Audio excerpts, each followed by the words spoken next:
لا هەرکوێکەن و بینەری زوو من ئەم کاتان باش ئەم ساڵ لە کوردستان بارانێکی کەم باری ڕاستیەکەی نازانم ئەگەر لە ئێستاوە زوو بێ بڵێن گەیشتونێتەوە شکە ساڵی یان نا بەڵام بارانەکە هیچ وەکو پێویست نەبوو لە زۆر شوێن نەکنیوەی ساڵی ڕابردوو نەباریوە تەنانەت با بڵێن سەیەکی ساڵی ڕابردووش نەباریوە لە هەولێر دۆخەکە زۆر خراپە لە دۆک بە هەمان شێوە سلێمانی پێم وابێ نیواونی و نەختێک زیاترە گەرباری بێ هەڵەبجا تقریبان بە هەمان شێوە بەردەوام کە باران کەمە بارێ بە دڵنیاییەوە ئێمە یەکسەر پرسی وشکە ساڵی وەکو جۆرێک لە مەترسی دێتە زەینمان وە قسەی لەبارەوە کرێ میدیا قسەی لەبارەوە کاوانەی کە پەیوەستن بە لایانی کشتتوکاڵ کەرتی کشتتوکاڵ لە وەزارەتەوە هەتاوانی دیکەش تا جوتیارێکی ئاسایی ئەگەر هەندێک چەند دۆنم زەویەکیشی هەبێ ڕاستیەکەی بەڵام بێ بە جێی نیگەرانیە بێ بە جێی قسە بە دڵنیاییەوە ئەمە سەرباریەوەی لەبارەی ئاویشەوە بێ قسەی لەبارەوە بکەین سەرباری ڕەهەندەکانی دیکەش بەڕاستی ئەمە یەکەم ساڵ نییە ئێمە لەبارەی وشکە ساڵی و لە هەرمی کوردستان قساکەین و نیگەرانیمان هەیە ساڵانێکم پرسە وردەوردە دووبارە بێتەوە بەڵام دووبارە بوونەوەکان لە ڕووی ساڵ لە ڕووی کەمبارین وردەوردە زیاترە بێ ئێمە مەسەلەن لە 4-5 ساڵی دیاریکراوە بۆ نمونە 3 ساڵیان 4 ساڵ گرفتی کەمبارینمان هەیە ئەگەر بەراوردی بکەی بە ڕێژەی ئاسایی بارانبارین لە هەرمی کوردستان کە پێویستە کات چەند بێ دواتر لە میوانەکانمە پرسم بەڕاستی لە هەرمی کوردستان چەند ببارێ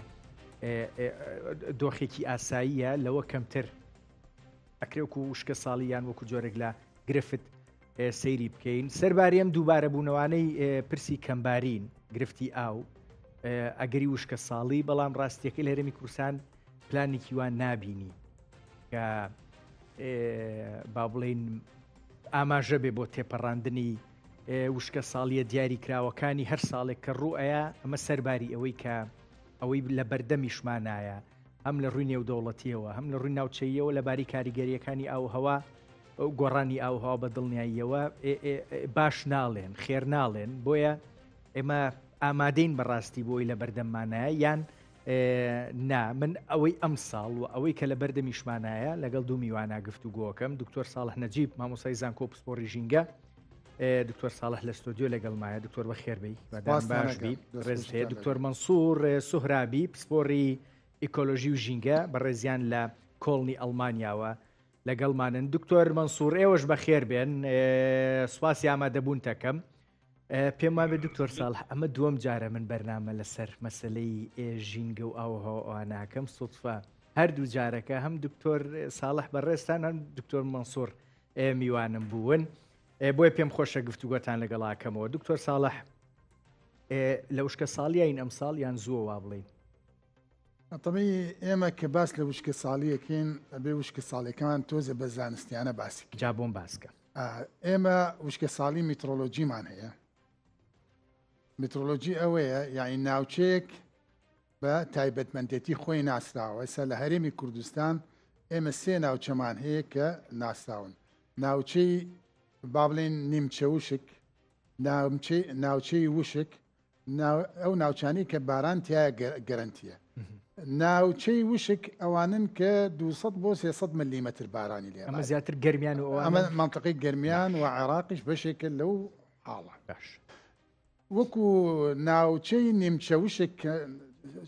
چوارچەوەی سلێمانی ئەگرێتەوە سلێمانی و دەوروبەری و هەندێک ناوچەی تر ئەمە بڕی دابارین لە 500 بۆ 600 ملیم ئیتر بەپێی ڕەوشی کەشوهەواکە دابارین تیاات هەولێریش ناچێتەوە نەخێر هەولێر ناچێتەوە هەولێر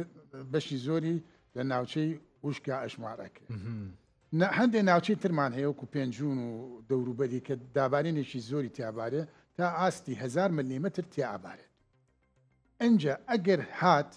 ئەمانە بەم ئاستی خۆی نەبوو ئەو کاتە ئێماڵێن وشکە ساڵی میترۆلۆجیمان هەیە وشکە ساڵی میترۆلۆجی کە پپی خەسڵەتی ناوچەکان دابارین نەبووە جا لە وشکە ساڵی با بڵێن میترۆلۆژیۆ ئێمە چین بۆ چی وشکە ساڵی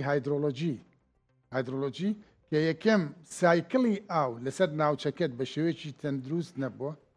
و سایکڵی ئاو بۆ ڕیچارژی ئاوی ژێرزەویشت وەکو تەندروست نەبووە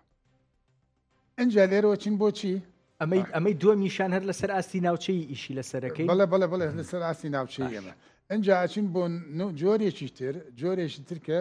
با بڵێن وشکە ساڵی کشت و کاڵیە وشکە ساڵی کشت و کاڵی من ئەگەر گریمانە ئێوە بکەم لە ناوچەی سلێمانی 500 بۆ 600 ملیم باری بێت 500 بۆ 600 ملیم کە لە ڕووی میترۆلۆژیەوە ئێمە کێشەمان نییە وشکە ساڵی میترۆلۆژیمان نییە بەس ئەو 500 بۆ 600 میلیمەترە بە دوو بارین باریوە بە ڕێنستۆرم لێزمەی دابارین لێزمەی دابارین جاری وا هەبوو مەسەلە 50-60 ملیم باریوە ئەم حاڵانە ڕوویاوە لە ئێمە و ئەم حاڵانەم ئەوەی کە دەست ئێماکەوێت یعنی بە پێی وەرزە کشتتوکاڵەکان ئەوەی کە پەسەندە و گونجاوە بۆ کشتتوکاڵ نەباریوە کەواتە کشتتوکاڵ ئیسیفادەی لێ ناکات لەگەڵ ئەوەی کە 500 بۆ 600 ملیمیش مابرەوە بە پێی ستێجەکان و قۆناغەکانی ڕووەک و پێداویستی ڕووەک دابارین نەبووە کەواتە تۆ وشکە ساڵی کشتتوکاڵیت هەیە وەم حاڵە ڕوویە یعنی ئەگەر هات دابارین لە کاتی پێویستی ینی ئێمە ئاسایشی خۆراکمان بە دانەوێڵە بەندە وابەستێ و ئەم دانەوێڵەیە لەو کاتێک کە تۆ تۆوی ئەکەیت هەتا ئەو کاتێک کە درێنەی ئەەکەی بە کۆمەڵی قۆناغی جیاواز ئەڕوات کۆمەڵێت تقریبان 6 قۆناغی گەشەی جیاوازی هەیە لە هەر قۆناغێکە پێداویستی ئاوی خۆی هەیە ئەگەر بێت ئەو پێداویستیانە ئاوانە وەکو پێویست بینە بێت ئەو کاتە ئەو 500 حوسەیە کە باریوە لەوانەیە لە وەرزێکا بێ مانگی 5 بێ ئەو ڕووەکە تووشی سەدەکە تووشی شکانەوەی بکە تووشی با بڵێن ڕاماڵینی بکات تووشی لافاوی بکات ئەوەی ئەم ساڵ بۆ وشکە ساڵی کشتتوکاڵی من مەبەستمە ڕاستیەکەی قسەی لەبارەوە بکەین بۆ ئەم ساڵ بەو شێوێ بوو بەڵێ ئەم ساڵ وشکە ساڵی کشتتوکاڵی لە زۆر ناوچەی هەرێمی کوردستان لە ناوچە با بڵێن وشکەکان ڕوویاوە و زۆری دانەوێڵەکانیان وشک بووە لە ناوچووە لە بارچووە حت بەداخەوەڵم ئەکرا بۆ وشکەکان یان بۆ نیمچە وشکەکانی بۆ وشکەکان ئەوە بووە بۆ وشکەکان بەشێکی زۆریان لەدەست چووە و ئیمکانێتی ئەوەشیان نەبووە کە تەقەنیاتی با بڵێن ئاودان بەڕێی بەڕەش پرژێن ڕژاندن ئەنجام بن لە بەرز ئەوەی سەرچاوی ئاوی وەکو پێویستیان لە بەردەست نەبووە و لەگەڵیشا یعنی با بڵێن حسابی ئەو پێشاتانیان نەکردووە کە ڕویان تێکات تەقەنیەکی با بڵێن پرژاندن سپرینکلەر ئاو بەڕشاندن وە سەرچاوی ئاویان هەبووە جوتیارەکان وە حکومەت ینی کار ئاسانی بۆ بکردایە هەندانی بکردایە پێشوەختە ئاگادی بکردایە لەبەرەوەی کە ئێمە وشکە ساڵی میترۆلۆژیمان هەیە لەگەڵیشە بە دڵنیاییەوە کشتتوکاڵی ئەبێت و هایدرۆلۆژیش ئەبێت و سۆسیۆ ئۆکۆنۆمیک ئەبێت ئەم پێشاتانە حسابی بۆ نەکراوە لەبەر ئەوە بەشێکی زۆری دانەوەڵی ناوچەی گەرمیان ئەو کەرکووکە با بڵێن دەشتی هەولێرە دەشتی هەولێر کە دەشتێکی بەپیتە ینی سەرچاوی داهاتێکی زۆری کشتتوکاڵیە بۆ ئاسایشی با بڵێن خۆراک ئەمانە زەرور و زیارە زور و ئەوانەش بە هەمان شارە زوور تا حدێک ئەکرێت ینی ڕووەکان ینی با بڵێن دانەوێڵەکان وەکو پێویست ڕابێ بەس بەرهەمەکەی ئەکرێت چکار لە وەرزە پێویستەکان وەکو پێویست باران نەبووە کەواتە ئەو ڕووەکە بە ناکاملی گەشاکە و بە ینی بەرهەمەکەشی بەو شێوەیە نابێت کە ئاستی خوازراوە لەلایەن جوتیارەوە باش دکتۆر باسی با بڵێن پرسی بارانبارینمان کرد لە ڕووی میترۆلۆژیەوە ناوچەیی با بڵێن هەندێک ژمارە ئەڵێم هی تقریبان 15 ڕۆژە لەم و پێش حکومەت هەرێمی کوردستان خۆی بڵاوی کردوتەوە بە هەندوەریەگرین و پێم بڵێ بزانم ئەم ناوچانە ئەکرێ لە ڕووی بارانبارینی و بڵێن کەمباریوە لە هەولێر ساڵی ڕابردوو 465 ملیم باریوە ئەم ساڵ نزیکەی ئەو کاتەڵە 90 ئێستا بڵێ ئەگەر گەیشت بێتە 100 ملیمێک ئەو پەڕی لە سلێمانی پار 545 باریوە ملیم ئەم ساڵ نزیکی 310 ملیم باریوە دهۆک ئەم ساڵ 103 ملیم باریوە کە زۆر کەمە هەڵەبجەش بە هەمان شێوە ئەم ساڵ 353 ملیمێک باریوە لە کاتێکە پار 621 ملیم باری بوو ئەمە گەر لە ڕووی ناوچەیەوە قسەی لەبارەوە بکەین هەموو ناوچەکان با بڵێن وشکە ساڵی میترۆلۆژی ڕووی تێکردوون کە وشکە ساڵی میترۆلۆژی ڕووی تێکردن ئەو کاتە هایدرۆلۆژیش ئۆتۆماتیکیان ڕوایە وە کشتتوکاڵی یان ئۆتۆماتیشی ڕوئات ئەو ئەبێ بە فاکت لەسەر سپاس دەکەم دکتۆر مەنسوور سوهرابی دێمە لای تۆ و کاتی باشیش تێمێ کاتی باشما بە دکتۆر ساڵح پێم بڵێ کاریگەری ئیکۆلۆژی با بڵێن ژینگەناسی وشکە ساڵی چین ئەتوانی پێم بڵێ جاخۆ ئەگەر با بڵێن بە ئام پرسەکەت باس کرد یان ئەگەر بەستەوە بە ژینگە و ئیکۆلۆژی هەرێمی کوردستانەوە پێدەچێ باشتر بێ. سپاسان دەکەم. من پێویستە ئاماژە بە نوکتێ بکەم بەر لەوەی کە پرسیارەکەی جەناب جواب دەمەوە. ویشکە ساڵی زۆر شاخصی هەیە، یعنی ئیندێکسی زۆرمان هەیە بۆ ئەوەی کە بڵین چ جۆرە ئیشکە ساڵیەکە، ینی پێوەەر زۆر جا بۆیە ڕەنگە بە هێندێک پێوەرە هێندێک ناوچە بکەونە منتەقەیەکی کە پێی دەکوتری ئیشێک لە پێوەرێکی دیکەدا پێ بکوترێ نیوە ئیشێک، بەڵام ئەوەی کە دیارە وەکو دکتۆر ئاماژەی پێکرد ئەمە چەند ئیشکە ساڵیمان هەیە کە ئیشکە ساڵی ئەوەی کە ساڵانە بە پێی ڕێژەی درێژخایان مامناوەندی درێژخایان لەبەر چاو دەگیرێت کە بۆ نمونە ناوچەیەک بارینی 300 میلیمتر ئێستا لە 300 کەمتر بۆتەوە کە ئەوەی کە بە عام خەڵک دەڵێ ئیشکە ساڵیە، بەڵام ئەوەی کە زۆر گرنگەوە کەمتر باسیە دەکردرێ ئیشکە ساڵی هیدرۆلۆژیە، یعنی ئەوەی کە ئاوەکانی بنەرزی زۆر کەم دەبنەوە، ڕووبارەکان کەم دەبنەوە، کانیاوەکان ئیشک دەبن کە ئەوە دەتوانیە هەم دەوری ئەو ئیشکە ساڵێ بە ئیسلامیترۆلۆژیای لەسەر بێ، هەم دەوری ئیشکە ساڵێکی مرۆڤتەوەر. ئەوە زۆر زۆر گرنگە کە ئەمە ئەوە لە بەرچاو بگرین. ئیشکە ساڵی مرۆڤتەوەر ئەوەیە کە مرۆڤ دەبێتە سەرچاوی ئەو ئیشکە ساڵیادا. بۆ نمونە بەڕێوەبەرێکی سەقەتی ئاو، بەنداو لێدان، گڵدانەوەی ئاو، ئەوانە هەموو دەتوانیە ئیشکە ساڵی هیدرۆلۆژیک ساز بکە. بۆ نمونە هێستا هەم تورکیا هەم ئێران ئاوەکانی کە دێن بۆ هەرێمی کوردستان ئەوە بەنداویان لە پێش لێداوە، یعنی ڕێژەی ئەو ئاوانە لە هەردوو گلاکەم بۆتەوە. خۆی ئەوە وا دەکا کە ڕووبارەکان ئاویان کەم پێدا بێ، یعنی ئاوێکی کە دەگاتەوە دوکان کەم دەبێ، ئاوێکی کە لەو لاوە دێتەوە بۆ ناوچەی هەولێروانە کولەن کەم دەبێتەوە. خۆی تەئسیر دەکاتە لەسەر ژێر ئاوەکانی ژێر ئەرزی، خۆی ئەوە تەئسیر دەکات لەسەر کانیاوەکان، یعنی لە نەهایەتدا ئەو ئیشکە ساڵێ مرۆڤتەوەرەش دەتوانێت هیچکە ساڵی هیدرۆلۆژیکی ساز بکات کە زۆر زۆر گرنگ و دەواقعدا زۆر ئیستراتیژیکە، چون ئەو ئاوانەی کە لە وڵاتی تورکیەوە دێن یا لە وڵاتی ئێرانەوە دێن کاریگەری زۆریان دەتوانێت لەسەر ئیشکە ساڵی تەنانەت کشت و کاڵیشدا هەبێت. بۆ نمونە کاتێک کە وەکو دکتۆر ئاماژەی پێکرد ڕەنگە ناوچەیەک بەپێی ئەو تەقسیم بەندی ئیقلیمیانە بکەوێتە ناوچەیەکی کە بڵێن مەرتوب بەو ئاوی هەیە، باشە، بەڵام ڕێژەی دابارینەکە لە ماوەیەدا نەبوو کە کشت و کاڵی پێویستی، یعنی خۆڵ ئاوی پێویستی نییە، یعنی تەڕایی و نمایی دەخۆڵدان نییە. جا ئەو کاتی کە ڕووبارەکانیش پێشی بگیرێ و بەنداو لە پێشی بدرێ یا ئاوێک گڵ بدرێتەوە بچێتەوە ناوچەیەکی دیکە نەهێڵن بێتە ئەو مەسیری تەبیعی خۆی کە لە ئاوزێلدا تعریفی بۆ کراوە، یعنی ئەو ئاوە لە ئاوزێلدا دێت دەڕواتن ئاخرین نقطەکەی خۆی کە ممکنە تاڵاوێک بێ، ممکنە دەریا بێ، زریا بێ، هەر شوێنێکی دیکە. ئەلەو کاتەدا دەتوانێت تەسیرێکی زۆری لەسەر کشت و کاڵی شەبێ، یعنی وەرزێرێک کە ئاوی پێویستە هەم لە داباریندا ئاو کەم بۆ نییە، هەم لەو بەریشەوە لە بەنداوەکانی کە ساز کراون ئاوەکان پێشی گیراوە نایەت بۆ لای ئەو کشت و کاڵیە، یعنی کەپتی کشت و کاڵی تووشی ئیشک ساڵی، یعنی ئەو جایە دەورەهایەکی کریتیکال پێریۆدی هەیە بۆ ئاو، یعنی لە هەموو دەورەی کە بڵێن ڕۆشتەکەی یا ئەوەی کە جیاب و خۆی گەورە دەبێت و دەڕوا لە چەند دەورەدا لە چەند فازی دا ئەوە ئاوی زۆر پێویستە کە دەبێت حتمما ئاوی هەبێت. دکتۆر دابید نابێت دکتۆر ساز دەکات. تۆ هەوێ باسی ئێکۆلۆژیەکە بکە، باسی بکە، بەڵێ بە دڵنیاییەوە باسی ئەوم بۆ بکە، بەڵام ئێمە بەردەوام لە ڕووی تۆ باسی کاریگەری مرۆییەکەشت کرد بۆ وشکە ساڵی، ئێمە هەموو جارێکە باسی بەنداوەکەین زۆر ئەرێنی باسیەکەین. ئەگەر وا بێ بەکارهێنانی دروستی بەنداو یان دروستکردنی بەنداو کامەیانە؟ ئێمە لە هەرێمی کوردستان بەردەوام مەڵێن پێویستمان بۆیە بەنداو دروست بکەین بۆی ئاو گل بینەوە، بەڵام تۆ باسی کاریگەریە نەرێنیەکەی شیەکەی، اینجا باسی تریشم خۆی هێستا بزوتنەوەیەک لە ئەوروپا دەستی پێکردووە کە دەیان هەوێ 25,000 ڕووبار ڕزگارکەن. ناوی بزوتنەوەکە ڕزگارکردنی ڕووبارەکانە لە زیندانی بەنداوەکان، یعنی ئەو بەنداوانە کاتێک کە لەسەر ڕووبارەکان لێدەدرێن خۆی کێشەی زۆر گەورە ساڵ دەکات، بەڵام من نامهەوێ بە تەواوی بەنداو ڕەتکەمەوە، بەندا و لێدانیش بۆ هێندێک ناوچە پێویستە بە خاطری ئەوەی کە تۆ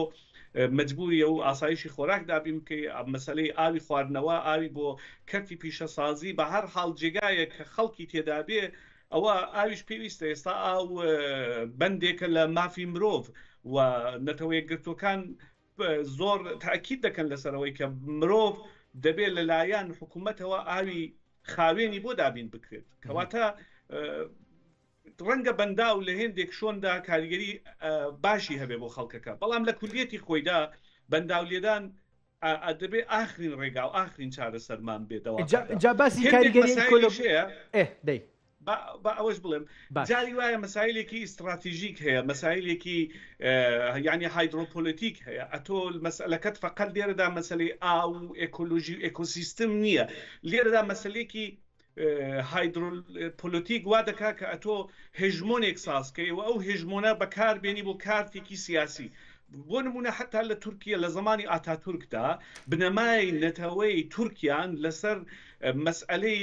بەنەوعێکی ناسیۆنالیزمی ئاوتاژدانە ئەو بەنداوە زەبەلاحیان لێداوە وەکو ئەوەی کە ئیفتخاری پێ بکەن کە ئێمە وڵاتێکین کە دەتوانین گەورەترین بەنداوی دنیا لێ بدەین و ئەو نەتەوەیە بەوەی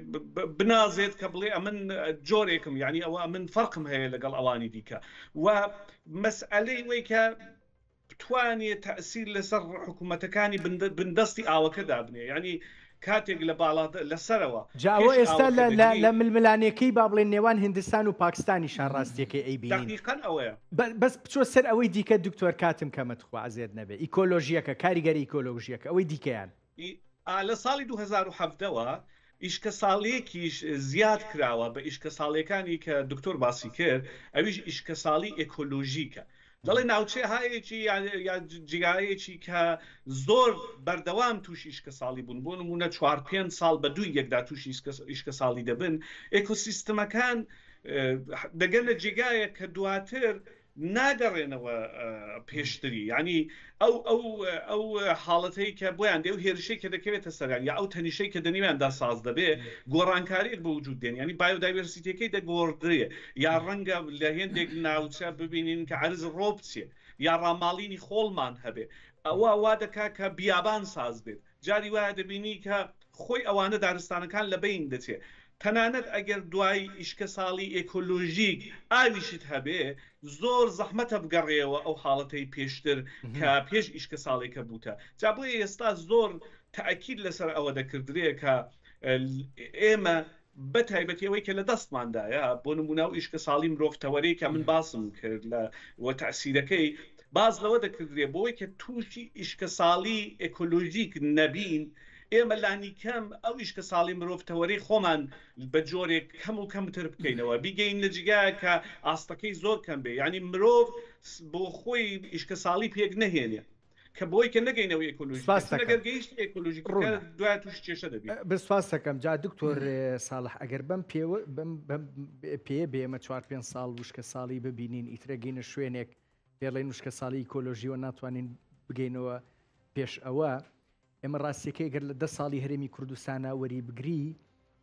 5 ساڵ و زیاتریشی بە دڵنیاییەوە لە وشکە ساڵیا بووین یان لە کەم بارانیا بووین هیچ نەبێ ئێمە لەوە بترسین کە پێدەچێت لە بەردەم ئەگەری وشکە ساڵی ئیکۆلۆژی شابین وەکوەوەی دکتۆر باسی کرد اینجا باسی گرفت و قەیرانی ئاوی سەرزەوی و ژێرزەویشم لە هەرێمی کوردستان بۆ بکە کە هەم بەدەست تورکیا و ئێرانەوە ناڵێنین هەم لە ڕووی ژێرزەویش و ڕاستیەکەی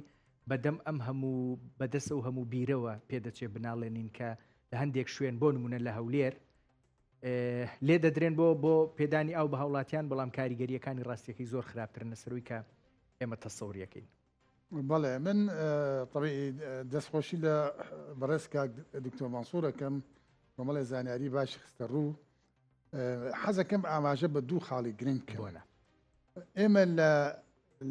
لە بابەتی ئاوە دوو تەوەرەی هەستیارمان هەیە کە پێوتێ وەتەر پۆلیسی سیاسەتی ئاو لەگەڵ وەتەر مەنیجمنت ئیدارەی ئاو لە وەتەر پۆلیسیە ئێمە بە ئەمانەتەوە بڵێم حکومەتی عێراق و هەرێمی کوردستان بە هیچ کلۆجێک بیریان لەم دوو ڕەهەندە نەکردوتەوە لە وەتەر پۆلیسیە ئێمە داهاتی ئاوی خۆمان داهاتی ئاوی خۆمان تەنها 7%. ینی ئەو ئاوەی کە مڵکی خۆمانە لەسەر خۆمان وەکو بڵین تاپۆیە و داهاتی خۆمانە 7. لە 93 ئاوی ئێمە لە 93 لە دەروی عێراق دێت. اینجا سیاسەتی زیرەکانە بۆ ئەوە چییە؟ سیاسەتی زیرەکانە ئەوەیە کە حکوومەتەکانمان بە درێژایی ینی حکومڕانیان قەت ئەو بیریان نەکردێتەوە، ینی لەوەی کە بۆچی لە وڵاتێکی وەکو تورکیا 360 بەنداو کراوە و بەم دوایە بەنداوی ئەلیسۆکراوە گەورەترین بەنداوە. هەتا ئەو حکوومەتە یەکەم ئاسایشی ئاوی خۆی گەرانتیکە، دوایەوە ئاو بکا بە کەرەسێک بە سیلاحێک دژی وڵاتانی دەوروپێ و لە پێش هەموویەوە عێراق، ینی با بڵێن بۆ ئەوەی کە ملکەچی کا بۆ هەموو خواستەکانی. لە 180 داهاتی عێراق لە تورکیاوەیە، لە 180 لە تورکیاوەیە، لە 170 لە ئێرانەوەیە، لە 104 لە سووریاوەیە. ئێمە تەنها لە 107مان هەیە کە تۆ پۆلیسیت نەبوو و لەگەڵیشیان مەنیجمنتت نەبوو، ئیدارەی ئاوت نەبوو، کاتێک کە لێزمەی بارانەکان ئەبارێت. ئەم لێزمە بارانە نێڵی ڕەن ئۆف بێت، یعنی با بڵێن لافاو بێت، ڕاماڵینی خاک بێت و ئەم ئاوانە گلنیتەوە و ئیکۆسیستمەکان لە ناوچ نەچێت، چکە بەو بارانانە بەو لێزمەی بارانە چەندەها ئیکۆسیستم لە ناو ئەچێت، چکە ڕاماڵینی خاک ئەبێ، دارەکان هەڵەکەندرێت، بوونەوەرەکان لە چیس ئەچێت، ینی ئەمانە هەمووی لەگەڵ ڕاماڵینی خاک ئەڕوا. وەکوی کێسا بە چای خۆمان لە بینی لە پاکستان لە ئەفغانستان ئەیبینین، ینی زەویە کشتتوکاڵەکان لە دەست ئەچێت کە زەوی کشتتوکاری لە دەستچوو لافاو بوو ئەو کاتە نەهامەتی نەخۆشی، ئەمانە هەمووی دەرچێ و ڕوونە. دکتۆر یەکشتم پێ بڵێ ئەخیر قسەی ئەوون زیاب وەزیری سەرچاوەکانی ئاوی عێراقە ئەڵێ لەمە دوامەڵێن ئێمە لە عێراق دوو ڕووبارمان هەیە، نەخێر بڵێن دوو جۆگەمان هەیە. جا تۆ پێم بڵێ ئەم قسەی بۆ هەرێمی کوردستانیش بە دڵنیاییەوە ڕاستە، چونکە ئێمە لەسەر دیجلە بە دڵنیایی هەندێک سەرچاومان هەیە، زەی گەور و زەی بچووکمان هەیە. چی بکەین؟ ئەوە دکتۆرڵێ لێدانی بەندا و خەریکە لە دنیاە بە شێک لە شێوەکان منبوزە بێت، چونکە لە ڕسمە گشتیەکەیە زیانی بۆ ژینگە و بۆ زەوی هەیە. بەڵام ئێمەش بەدەست هەندێک با بڵین بیرکردنەوەی سیاسیەوە ئەناڵێنین وڵاتانی دەوروبەر کە پێ دەچێت ناچارمان بکەن شتێکی دیاریکراو بکەین. ئەو شتە دیاریکراوە چیە ئێمە بتوانین بیکەین؟ ئەو شتە دیاریکراوە بە درێژایی با بڵێن حکومڕانی دروستبوونی حکوومەتی عێراقی دوای سەدام حوسێن هات و حکوومەتی هەرێمی کوردستان، ینی کەسە ئاکادمیەکان هەموو کاتێک لەسەر خەت بوون، ئەوەی پسپۆریان ژینگە بووە، کۆنفرانسیان کردووە، وەرکشۆپیان کردووە، هەموو ڕێگە چارەکانیان پێشنیار کردووە. کەچین ڕێگە چارەکانیان پێشنیار کردووە کە ئەبێمە سیاسەتی ئاوی خۆمان و بە ئیدارەی ئاوی خۆمان ینی بە شێوەیەکی تەندروست باخی پێبین هەتا دووچاری ئەم حاڵ و وەزعانە بین کە ئێستا تێکەوتین. ئەو لە سەدا حوتەی کە هەمانەهی خۆمانە ئەگەر بزانین سیاسەتێکی باش و بەڕێوەبرنێکی باشمان هەبێ بەشی کوردستان خۆیەکە هەتا چەند ساڵێک بەڵام لەبەر ئەوەی ئێمە لەژێر کاریگەری گۆڕانی کەش و هەواین، ئەمە گۆڕانی کەشەوەکەمە ئەمە دیاردەیەکی عالەمیە، تەواوی جیهان کارتێکراوە. ئێستا ئەم وڵاتەی کە وڵاتی عێراقە ئەبینیت ینی با بڵێن پێشتر وا پێناسە کرابوو کە لە ساڵێکە 243 جار خۆڵبانینی تیاب بێ، ئێستا بێ بە 270 لەم دەی دواییە بوو بە 270 پێشبینیە کرێ بۆ ساڵی 2050 بێ بەچی بێ لە 300 ڕۆژ لە 360 ڕۆژ، یعنی خۆڵبارینە بێ. ئێکە تۆ خۆڵبارینە هەبوو هۆی بەتەبیعی ئەم خۆڵبارینە حەچی ڕەوشی با بڵێن ئیکۆلۆژی و ئیکۆسیستمەکانت هەیە بۆت ئەبارێنێ و خاچی کشتتوکاڵین لە ناوچەیەک بۆ لەگرێ ئەیبا بۆ ناوچەیەکی تر. ئەو کاتە تۆ کە ئاود نەبوو خاکەکەت بەرە و هەمووی تەشەقق ڕۆیشت ئاو نەبوو، ئەو کاتە نە ئاسایشی خۆراک دەمێنێ نە سەرچاوی ئاوی ئەوەی بەڕێز دکتۆر ئاماژەی پێکرد سۆسیۆ ئیکۆنۆمیک ئەمە نوعش ترە، ینی پیشەسازیەکانت پێچەکەوێ خەڵکەکە ناعیلاجە بێ خەڵکەکە بێ ئاو ئەبێ، ئەمانە هەمووی لێکەوتەیە لە بەردەم کاریگەری گۆڕانی کەش و هەوا کە ئەمە گیانگیریە و کاری تێکردوین لەگەڵ ئەوەی ئەم دوو تەوەرە ینی با بڵێن سیاسەتی ئاو و ئیدارەی ئاو وەکو پێویست جێگەی بایەخ نەبوو. من سواس دەکەم. دکتۆر مەنسوور سوڕابی باست کرد با بڵێن خراپیەکانی بەندا و لەسەر ژینگە چییە بێ ئەگەر بەو شێوە سیاسیە بیری لێ بکەیتەوە کە بەردەوام بیری لێکراوەتەوە لە ئەوروپاژەوە ڕوتێکی دیاریکرا و دروست بۆ بۆی ئەوە بکەن بەس پێم بڵێ هەرێمێکی کوردستان لە سەدا حوتی ئاوەکەی هی خۆیەتی ئەوەی دیکەی هەمووی هی دەرەوەیەک کە بەردەوام سیاستت لەگەڵاکە و ئاویشت لە چوارچەوەی سیاست ئامامەڵە لەگەڵاکە بە کورتی پێم بڵێ سیاستێکی بەدڵنیایی کاری باش چییە لە هەرێمی کوردستان بکرێ بۆ ئێمە لە ڕووی ئاوەوە گرفتێکی دیاری کراومان بۆ دروست نەبێ زانی خۆی زۆرترین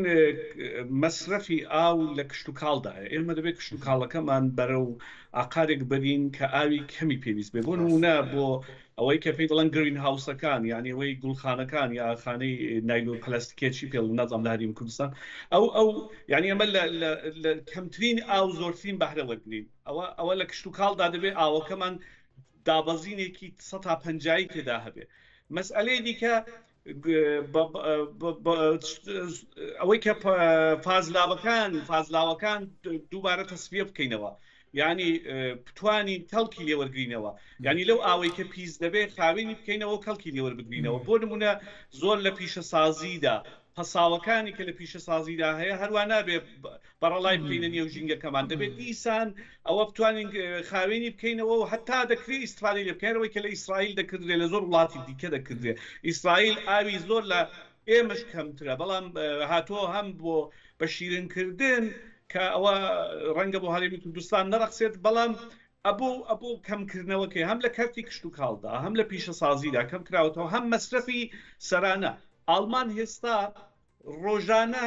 هەر هاوڵاتێک دەوروبەری 130 لیتر ئاو مەصرفێتی باشە بەڵام لە منتەقەی ئێمە لە ناوچەی ئێمە بۆ نمونە من ئامارەکانی ئێران دەزانم لە ئێران مامناوەندی 240 لیتر ئاو مەصرف دەکرێت لە کاتێکدا ڕێژەی دابارینی ئەڵمان 3 بەرابەری ئێرانە و ڕێژەی هەڵماوی ئێران 3 بەرابەری ئەڵمانە ینی لەو حاڵەتەدا دەبێت چی بکرێت دەبێت ڕێژەی مەصرفی ئاوی هاوڵاتیانیش کەم بێتەوە ینی بڕات بێت لە ئێران وابێ بە دڵنیاییەوە لە هەرێمی کوردستان زۆر زیاترە ئەمە ئاوەکەمان کەم مەصرف بکەین لە خۆمانەوە مەسەلەن سیارەکانمان ئاو نەشوین بە ئاوێکی کە خاوێنە یا مەسەلەن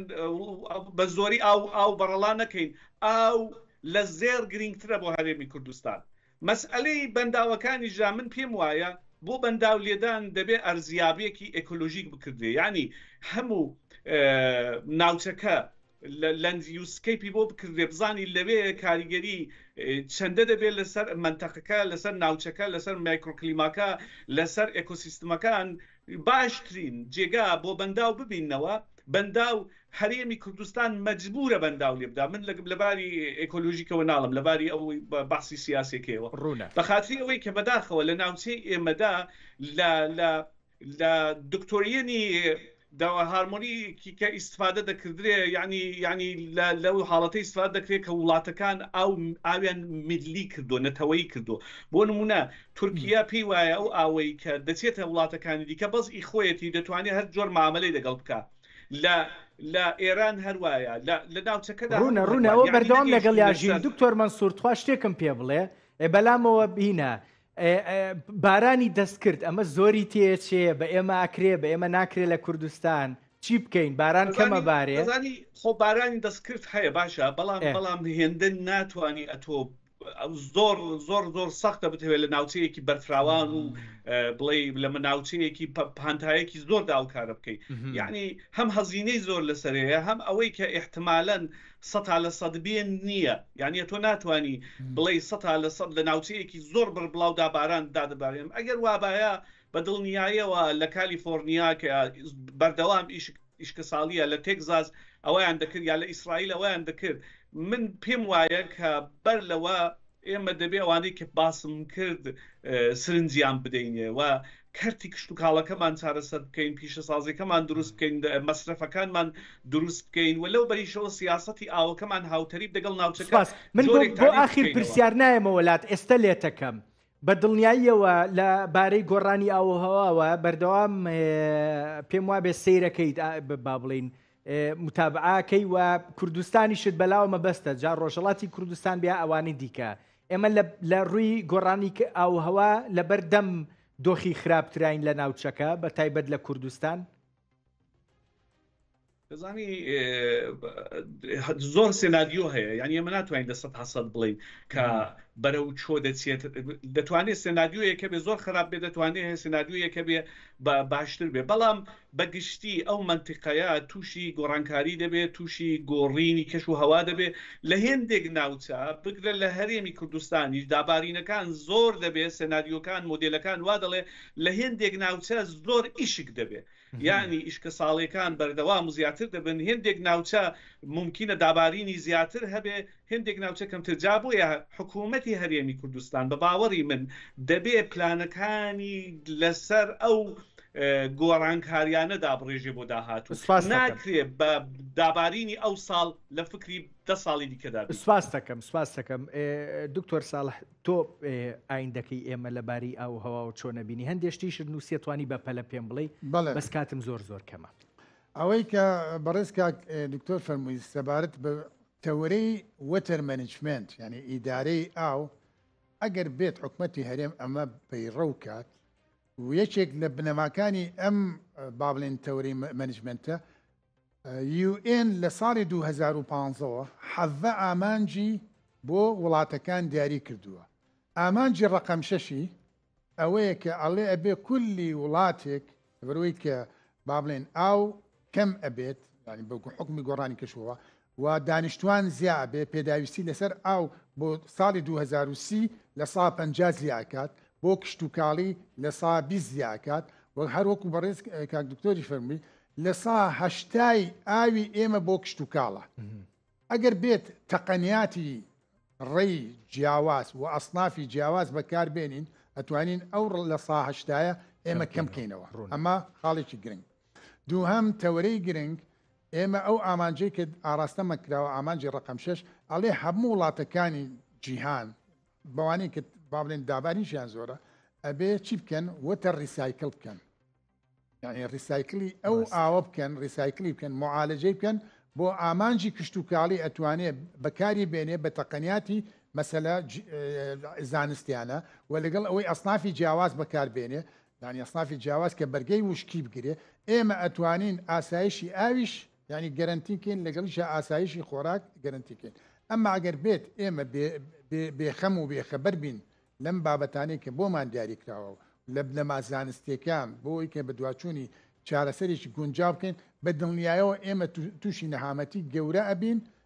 وەکوی کە ئەمە لە ڕووی ئاو و لە ڕووی کشتتوکاڵ چی لەبارەی ئەوەی پێڵێن ئاو هەوا شتێکی گەورەترە و پێڵێن ناومان ناو گۆڕانکاری ئاو هەوا لە بەردەم چیین تۆ پێش بەرنامەکە پێتوتە من لە بیابانبوو نەترسم و زۆرەکە ئەمە لە عێراق ئەما بینین ئەمە دێت بەرەو سەرەوە دێت بەرەو گەرمیان بەڵێ بە دڵنیاییەوە بە دڵنیاییەوە ینی بەرەو سەریشەوە باڵ ئەکشێت ئەمە ئێمە لە بەردەم گۆڕانکاری کەشوهەوای جیهانیین وە گۆڕانکاری کەشوهەوای جیهانی پێمانەڵێ عێراق یەک پێنجەم هەستیاری ینی وڵاتی هەستیارە بۆ ئەوەی کارتێکەکان تێی بکات بە دەلیلی ئەوەی کە عێراق ینی ئەو پانتایە سەوزایی کە ینی پێشان هەی بوو لەو کاتێک کە بوولە بە وڵاتی نێوان دوو ڕووبار ناساوە بە وڵاتی هیلاری خەسیب ناساوە لە سا 50 ڕووپۆشی سەوزاییە ئێستا ڕووپۆشی سەوزاییت لە عێراق بەرەو 5 هاتووە 50 بکەی بە 5 ئەمە کارەساتە با بڵێن ڕووپۆشی دارستانت لە عێراق بۆ بە 1 و ینی 89 ینی پانتایی سەوزاییت نەماوە خەڵکت زیاکە کاریگەری کەشوهەوات لەسرە و ئیدارەی ئاوت نییە سیاسەتی ئاوت نییە وڵاتانی دراوسێ ئاو لێ بگرێت لەبەرەوە ئێمە ئاسایشی خۆراکمان و ئاسایشی ئاویشمان بەرەو نەهامەتی و بەرەو ڕەشێتی ئەچ گەلێک سوپاس دکتۆر ساڵح نەجیب مامۆستای زانکۆ پسپۆڕی ژینگە دەست خۆش بێت دکتۆر مەنسوور سۆهرابی پسپۆڕی ئیکۆلۆژی و ژینگە سوپاس بۆ ئێوەش دەست خۆش بێت لە ئەڵمانیا و لەگەڵ مابووی یەک ناوبڕی کورتە ڕۆم و دێمە تەوەری دووەم باسی سووریاکەمە و شەڕی لەگەڵ دروزەکانە هەیە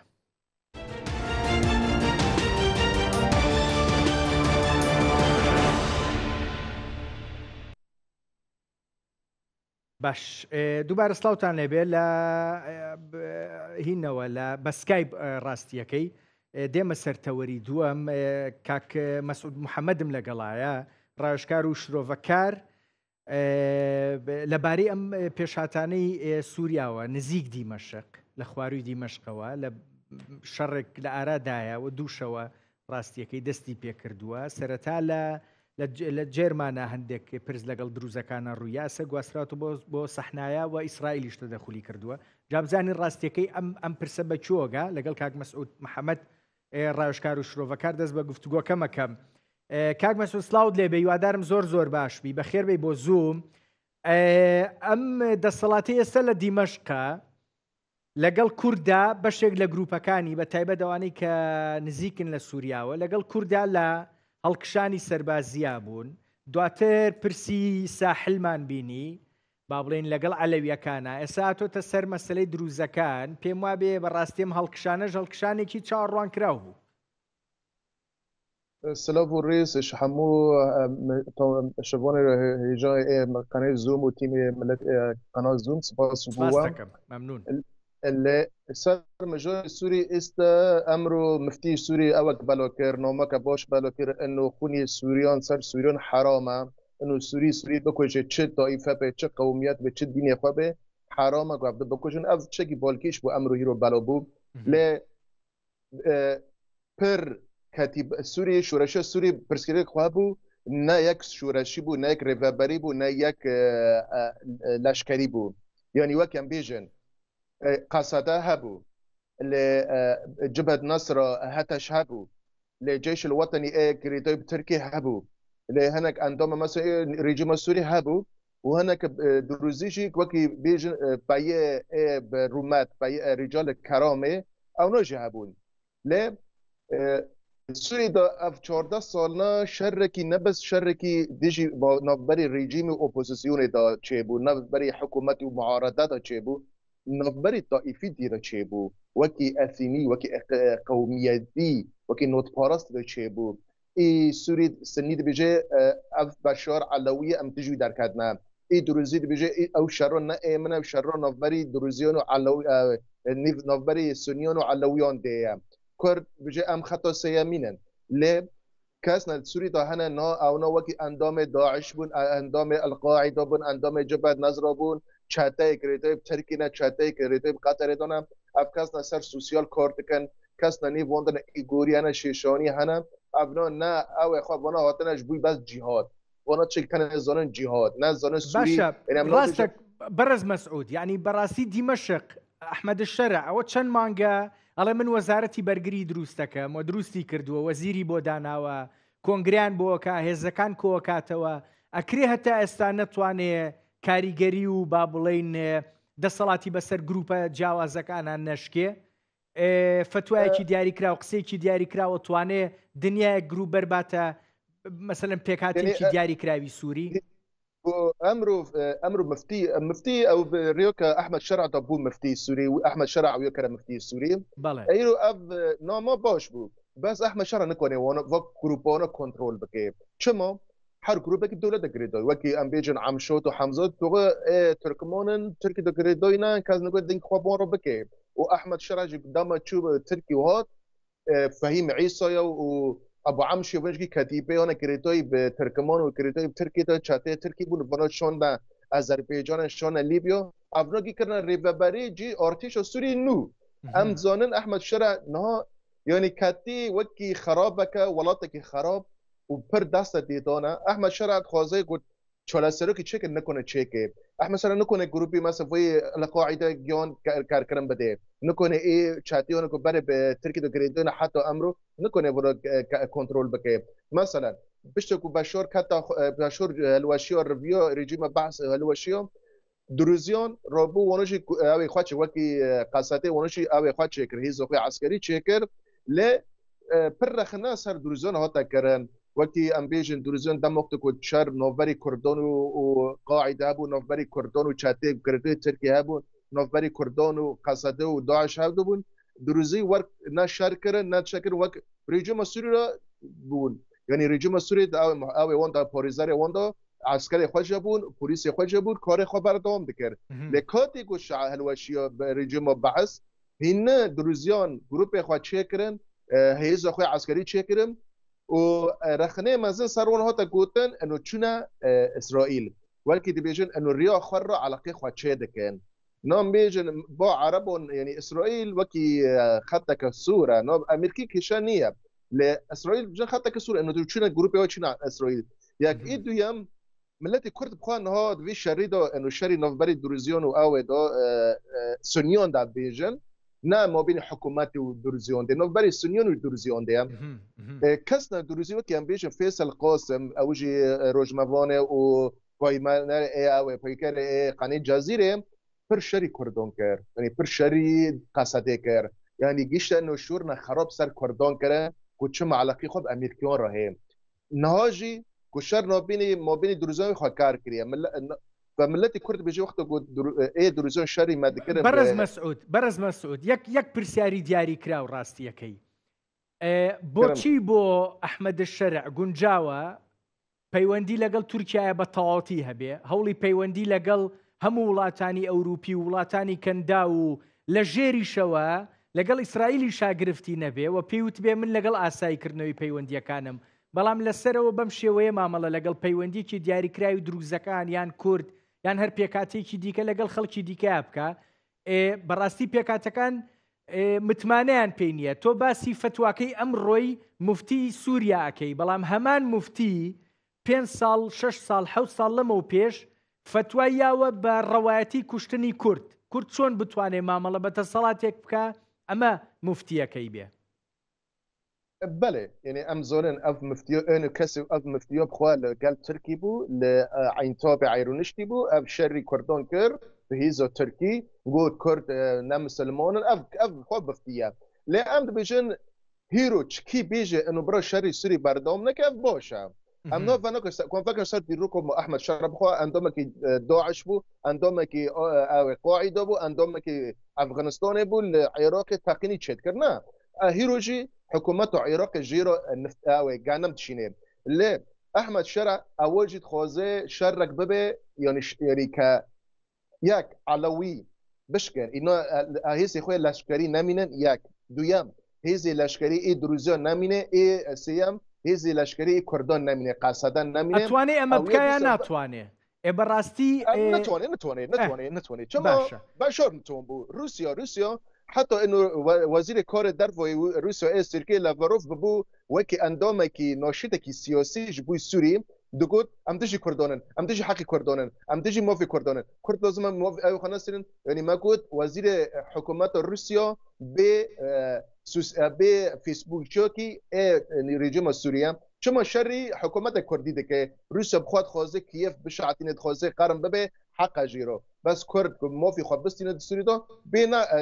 نا قبل نکر برز مسعود استا شرع ناتوانه نه کرد نه دروز نه علویکان لچک دا بماله راستیه کی ای چاره سرک لگل کردا گشت رکوتن لگل دروزیشا گفتگوکا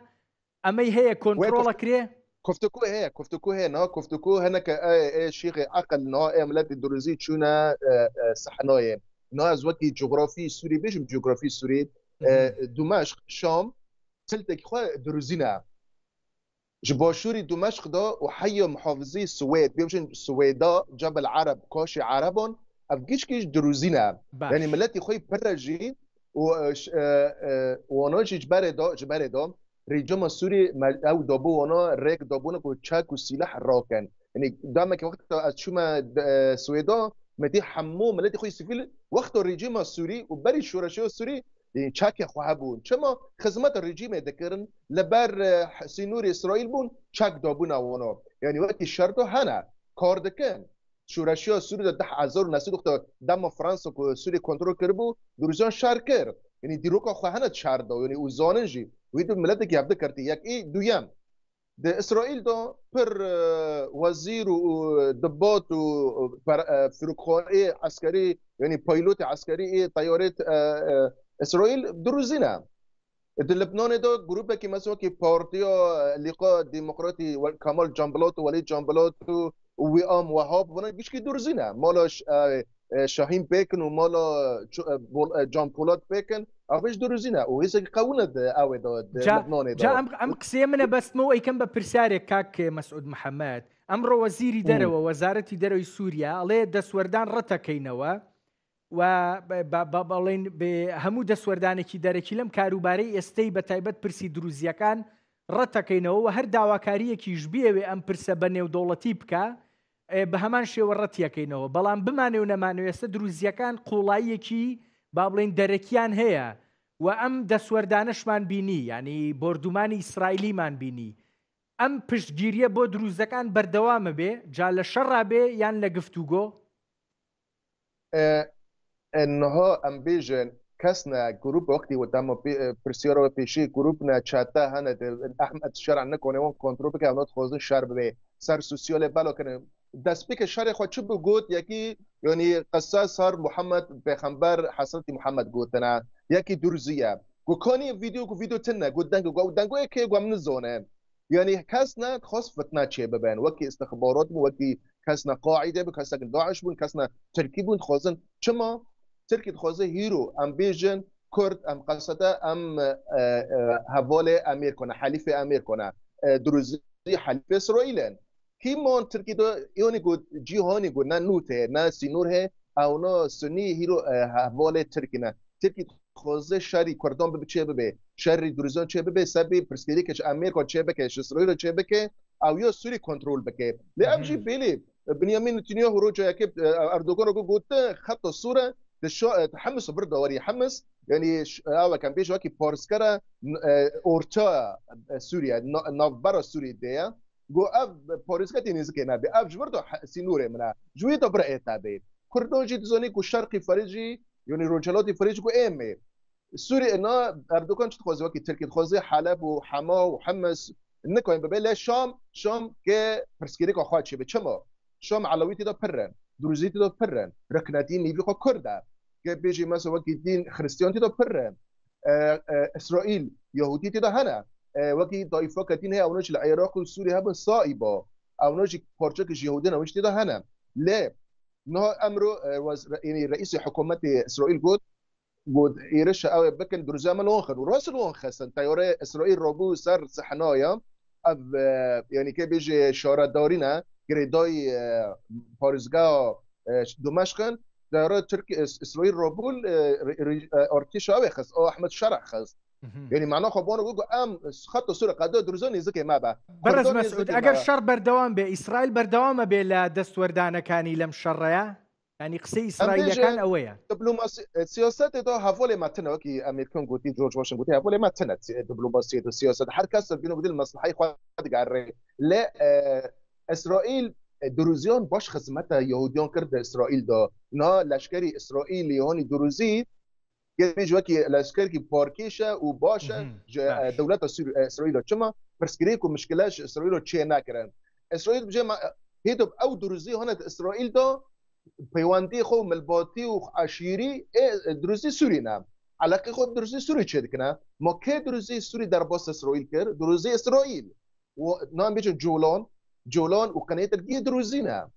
عند سي نابس بوريزا كتان بيجن او دروزين ده بوريزا سي بوريزا سوري جاتو يكشتم بيبل ديني وزيري برغري اسرائيل وتي يكشك لامان جكاني وتي للشر بردوام بين باسي غزه واني كرد بلام باسي سوريا شي كرد وتي يكشك لامان جكان من هلوشانوي سوريا امرو داوانا سركيشن بو شركي وا سوريا هلوشينيتوا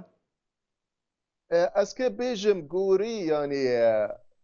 غوري وضعم دبينا مباري سوريا الوشي كوني تركي روجا كده قد ممج برو ناو كردو ما يعملوا برو نابي ام زوري كادنا ممج ليش شرقي فريد تو مي تركي نكو نيزك الشرقي فريد ببي شقوا جي